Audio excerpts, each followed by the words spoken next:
ବାଲେଶ୍ୱରରେ 77ତମ ସ୍ୱାଧୀନତା ଦିବସ ଆନନ୍ଦ ଉଲ୍ଲାସର ସହ ପାଳିତ ହୋଇଯାଇଛି। ସ୍ୱାଧୀନତାର ଅମୃତ ଉତ୍ସବ ପାଳନ ଅବସରରେ ବାଲେଶ୍ୱର ହସ ପରିବାର ପକ୍ଷରୁ ମିଶନ ପଡ଼ିଆରେ ଆଜି ସକାଳେ ସମସ୍ତ ସଦସ୍ୟ ଏକଜୁଟ ହୋଇ ପତାକା ଧରି ଜାତୀୟ ସଙ୍ଗୀତ ଗାୟନ କରିବା ସହ ଦେଶ ଉଦ୍ଦେଶ୍ୟରେ ନାରା ଦେଇଥିଲେ।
ଏହି କାର୍ଯ୍ୟକ୍ରମ ଅନୁଷ୍ଠାନ ସଭାପତି ଗୋପାଳ ଜାନାଙ୍କ ତତ୍ତ୍ୱାବଧାନରେ ହୋଇଥିବା ବେଳେ ସମସ୍ତ କାର୍ଯ୍ୟ ସଞ୍ଚାଳନ କରିଥିଲେ ହସ ପରିବାରର ସମସ୍ତ ସଦସ୍ୟ। ସେହିଭଳି ବାଲେଶ୍ୱରର ସର୍ବପୁରାତନ ସକାଳ ପଥଚାରୀ ସଂଘର ସଦସ୍ୟମାନେ ମଧ୍ୟ 77ତମ ସ୍ୱାଧୀନତା ଦିବସ ପାଳନ କରିଅଛନ୍ତି। ଅତିଥି ଭାବରେ ବାଲେଶ୍ୱର ମୁଖ୍ୟ ଚିକିତ୍ସାଳୟର ଏଡିଏମ୍ ଡାକ୍ତର ମୃତ୍ୟୁଞ୍ଜୟ ମିଶ୍ର ଯୋଗ ଦେଇ ପତାକା ଉତ୍ତୋଳନ କରିଥିଲେ। ସେଠାରେ ଶେଖ୍ ଜହୁରୁଲ ଇସଲାମ, ଅଶ୍ୱିନୀ ଦାସ, ଅମର ମହାନ୍ତି, ଗୋପାଳ ଖଣ୍ଡେଲୱାଲ, ଗୋପୀନାଥ ମହାନ୍ତି ପ୍ରମୁଖ ଉପସ୍ଥିତ ଥିଲେ। ଏହି ପରିପ୍ରେକ୍ଷୀରେ ସଂଘର ସକ୍ରିୟ ସଦସ୍ୟ ଶରତ କୁମାର ବେହେରାଙ୍କୁ ତାଙ୍କର ଉତ୍ତମ ବନ୍ଧୁତ୍ୱପୂର୍ଣ୍ଣ ମନୋଭାବ ପାଇଁ ସମ୍ବର୍ଦ୍ଧନା ପ୍ରଦାନ କରାଯାଇଥିଲା। ଅନ୍ୟ କୌଣସି ଆଡ଼େ ଦେଖିବାକୁ ବିରଳ, ଆଉ ଆମମାନଙ୍କ ଭିତରେ ସେଇ ଭାଇଚାରା ସବୁବେଳେ ଲାଗି ରହୁ, ସମସ୍ତେ ସୁସ୍ଥ ରୁହନ୍ତୁ, ଆଉ ତଥା ଭାରତ ଅଖଣ୍ଡତା ବଜାଇ ରହୁ ସବୁଦିନ। ସମସ୍ତେ କୁହନ୍ତୁ, ଏ ଦେଶ ଏ ମାଟି ମୋର, ଏ ଦେଶ ଏ ମାଟି ମୋର, ଏ ଦେଶର ସୁରକ୍ଷା ମୋର ଦାୟିତ୍ୱ, ଏ ଦେଶର ସୁରକ୍ଷା ମୋର ଦାୟିତ୍ୱ। ଆମେ ହେଉଛେ ଏ ଦେଶର ଜଣେ ଜଣେ ଅମୃତ ସନ୍ତାନ, ଆମେ ହେଉଛେ ଏ ଦେଶର ଜଣେ ଜଣେ ଅମୃତ ସନ୍ତାନ।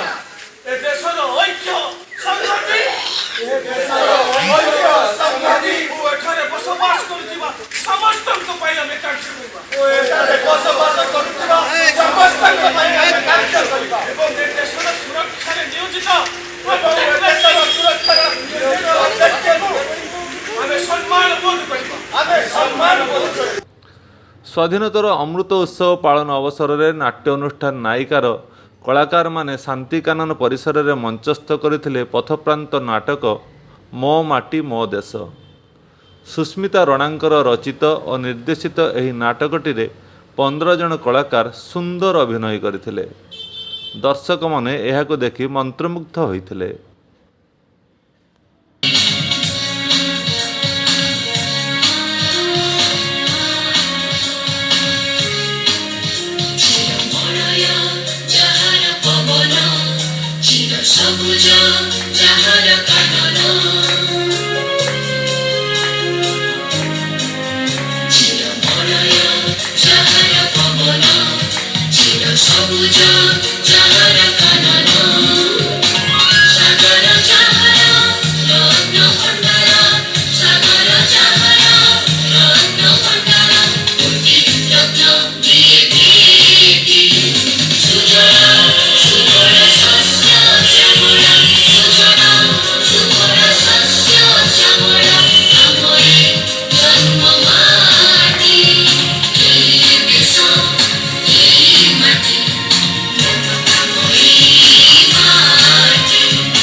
Hari plaza born to entertain you अत्याधुनिक छापरे गढ़ा जाइथिबा ओ प्राकृतिक सौंदर्य रे भरपूर थिबा होटेल हरि प्लाजा जेउठारे रहिछि मनोरम पहाड़ झरणा और प्रशस्त स्थान विवाह व्रत जन्मदिन और समस्त प्रकार सभा समिति पई उत्कृष्ट होटेल हेउछि हरि प्लाजा एठारे रेस्टोरेंट रो मध्य सुविधा रहिछि जेउठी आपण माने पाइबे इंडियन चाइनीज एवं continental dish Hari plaza OT road Baleshwar phone 9438757715